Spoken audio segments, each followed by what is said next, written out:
प्यारे बच्चों नमस्कार। आज हम अध्याय 3 घातांक के अंतर्गत उदाहरण 11 पढ़ने जा रहे हैं। लिखा है मान ज्ञात कीजिए। अब प्रश्न इस तरह से दी गई है ना, 27 की घात 2/3। इसको आपको सरल करना है, कुल मिला के मान ज्ञात करना है। तो यहाँ पर आप देखेंगे आधार कितना है, 27 है ना, और 27 की घात क्या है, 2/3। तो हम 27 को हम क्या कर सकते हैं, तोड़ सकते हैं। ध्यान देना, तो 27 को हम इस तरह से तोड़ सकते हैं गुणनखंड के रूप में।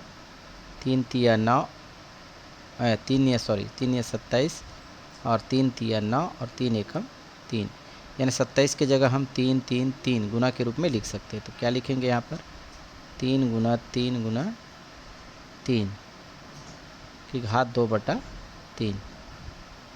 ठीक, अब यहाँ पर देखो 3 3 3 है 3 बार, तो इसको घातांक रूप में क्या लिखेंगे, 3 की घात 3 और 2 की घात 3।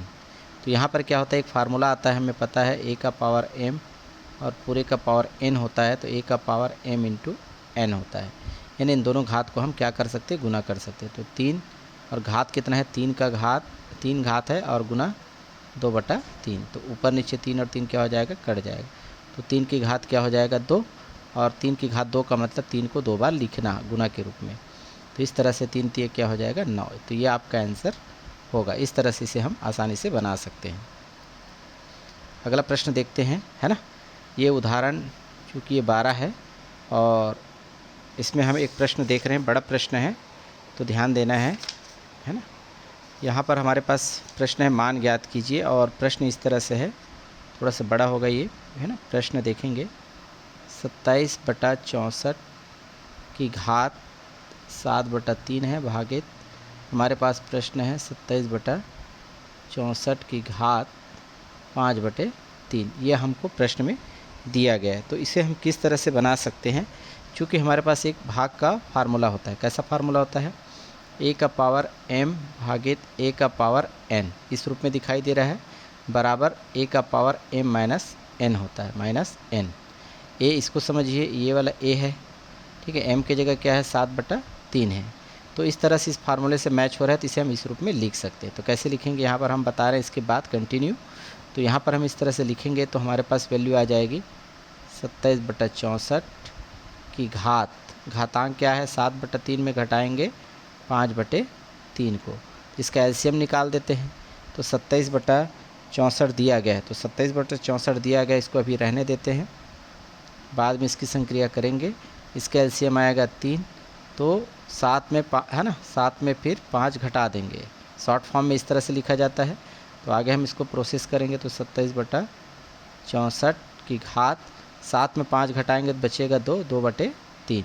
अब देखो 27 और 64 जो दिया गया है यहाँ पर, इसको हम तोड़ सकते हैं। 27 को हम इस तरह से लिख सकते हैं, अभी लिखे थे, 3 या 27, 3 तिया 9 और 3 एकम 3। 3 जो है कितने बार है, 3 बार। इसको घातांक रूप में 3 की घात 3 लिख सकते हैं। इसी प्रकार 64 है, 64 को यदि हम 4 से ही डायरेक्ट भाग दें तो 4 का 16 से 16 चौक 64 होता है, फिर 4 चौक 16 और 4 एकम 4। तो इसको हम 4 4 4 को हम 4 की घात क्या लिख सकते हैं, 3 लिख सकते हैं। तो इस तरह से यहाँ पर हम क्या लिखेंगे, 27 के स्थान पर लिखेंगे हम, है ना, 3 की घात 3/64 की जगह लिखेंगे 4 की घात 3। पूरे की घात क्या है, 2/3। अब देख पा रहे हैं यहाँ पर 3 की घात 3 है, यहाँ पर 4 की घात 4 है, तो एक साथ इसको लिख सकते हैं 3/4 पूरे की घात 3, और उसका पूरे की घात कितना है हमारे पास, 2/3। तो ये घात और घात क्या हो जाएगा, कट जाएगा। तो क्या बचेगा हमारे पास, 3/4 और पूरे की घात 2। तो इसको हम अलग अलग कर सकते हैं। तो 3 की घात 2 और 4 की घात 2। तो 3 की घात 2 का मतलब 3 गुना 3, और 4 की घात 2 का मतलब 4 गुना 4। आपस में गुना करेंगे तो 3 तिया 9 और 4 चौक 16। ये आपका आंसर होगा। तो इस तरह से आप इसे आसानी से बना सकते हैं। अगला प्रश्न हम देखते हैं क्या है। देखेंगे एक बड़ी प्रश्न है, इसमें भी पेज नंबर 79 पर दिया गया है, कौन सी संख्या बड़ी है। तो संख्या हमारे पास प्रश्न अभी नहीं है, दिखाई दे रहा है, अभी दिखाई देगा। 3 और वर्गमूल के अंदर है 125। इसी प्रकार देखेंगे, है ना, वर्गमूल 36। अब दोनों में से कौन सी संख्या बड़ी है, इसका आपको चयन करना है। तो इसको कैसे जानेंगे कि इसका आंसर क्या होगा। तो सबसे पहले आप देखेंगे 3, है ना, घनमूल है और 125।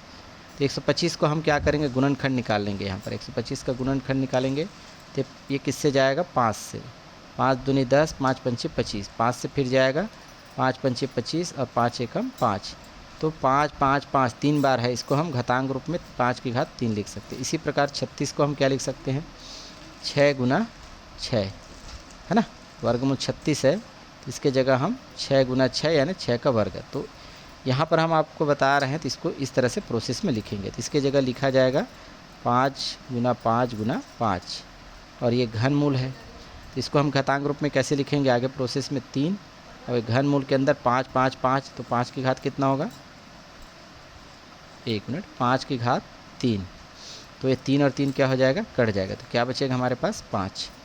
अब वर्गमूल 36 का देखेंगे, तो वर्गमूल 36 यहाँ पर कुछ नहीं तो क्या है 2, अर्थात 2 की जोड़ी बनाएंगे, तो 36 को हम कैसे लिख सकते हैं, है ना, यहाँ पर 2 है और 6 गुना 6, 6 गुना 6 को हम लिख सकते हैं घातांक रूप में कैसे लिखेंगे, 6 की घात 2, तो ये वर्ग क्या हो जाएगा, कट जाएगा, तो क्या बचेगा आपके पास 6। तो आप देख पा रहे हैं कौन सी संख्या बड़ी है ना, तो यहाँ पर आप देख पा रहे हैं कौन सी संख्या बड़ी है, यहाँ पर 6 बड़ी है, तो यहाँ पर लिखेंगे इसलिए 6 बड़ी है किससे, 5 से, और 6 का मतलब क्या है, 6 का मतलब ये वाला मान है, तो 6 की जगह लिखेंगे वर्गमूल 36 बड़ी है, और 5 की जगह क्या है, ये वाला मान है, घनमूल 125 छोटी होगी, तो ये आपका क्या होगा, आंसर होगा। तो अगला हम प्रश्न देखने वाले हैं नेक्स्ट चौथा।